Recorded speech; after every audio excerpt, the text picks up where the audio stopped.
merupakan hutan hujan tropika yang terbesar di dunia dan terletak di benua Amerika Selatan. Hutan Amazon ini merangkumi 9 buah negara, terutamanya Peru, Colombia dan Brazil yang merupakan kawasan utama. Anda rasa mengapa hutan Amazon digelar sebagai paru-paru dunia? Hutan ini digelar sebagai paru-paru dunia disebabkan ia mampu menyerap karbon dioksida dengan jumlah yang besar dan menghasilkan oksigen.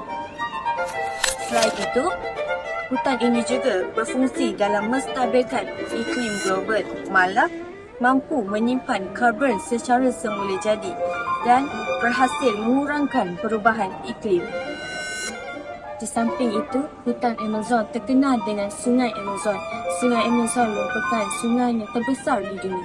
Hal ini kerana Sungai Amazon merupakan nadi ekosistem kerana mampu membekalkan sumber bekalan air dan menyokong kehidupan pelbagai spesies seperti flora dan juga fauna. Ekosistem Amazon juga sangat unik kerana mampu menempatkan sehingga 25% spesies daratan di dunia.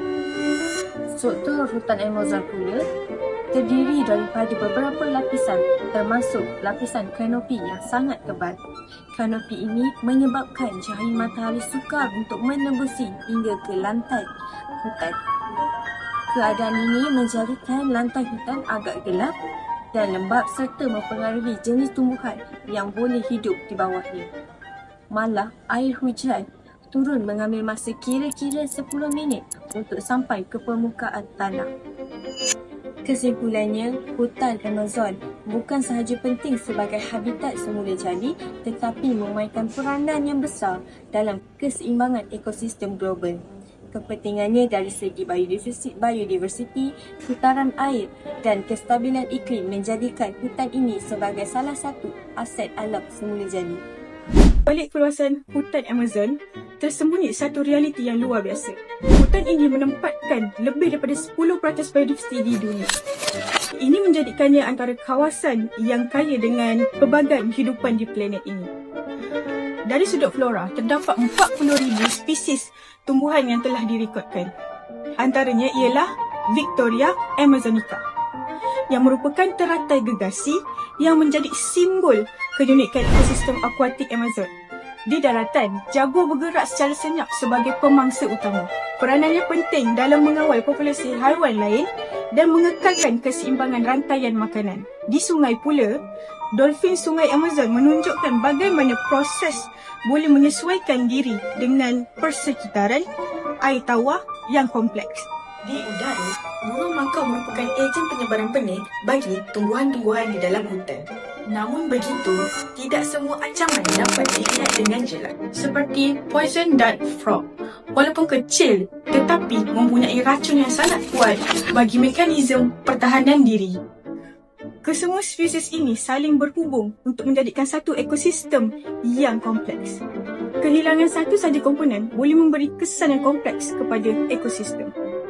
Di sinilah terletaknya keunikan Amazon. Bukan hanya kepada kepelbagaian biodiversiti, tetapi merupakan satu hubungan halus yang mengikat antara mereka bersama. Sungai Amazon merupakan lembangan sungai terpanjang di dunia. Lembangan ini bukan sahaja luas, malah ia sangat kritikal untuk bekalan air sejagat dan mengekalkan keseimbangan ekosistem. Bagi memastikan kelestarian sungai ini, satu pendekatan telah dikenali iaitu pengurusan lembangan sungai bersepadu. IRBM telah dilaksanakan. Melalui sistem ini, kita tidak hanya melihat air bergerak secara berasingan, tetapi kita menggabungkan 3 aspek utama iaitu air, tanah dan juga aktiviti manusia. Seterusnya, pengurusan penting yang perlu diambil adalah melindungi kawasan tadahan air hujan. Mengapa ia penting? Kerana ia adalah kunci utama untuk mengekalkan kitaran air semula jadi agar bekalan air sentiasa mencukupi dan hutan di sekelilingnya lembap. Selain itu, aspek kawalan pencemaran juga dititikberatkan.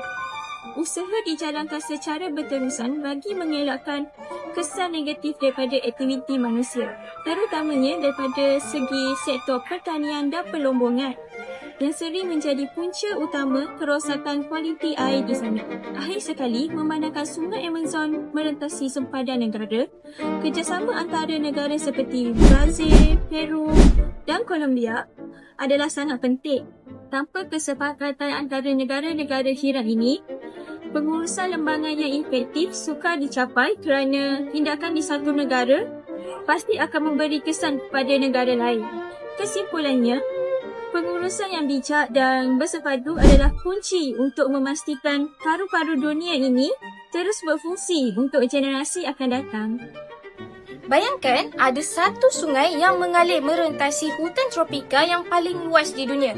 Ya, itulah Sungai Amazon. Dengan panjang kira-kira 6,400 km, ia merupakan antara sungai kedua terpanjang di dunia. Namun yang lebih menakjubkan, sungai ini menyumbang kira-kira 20% daripada jumlah aliran air sungai ke lautan dunia.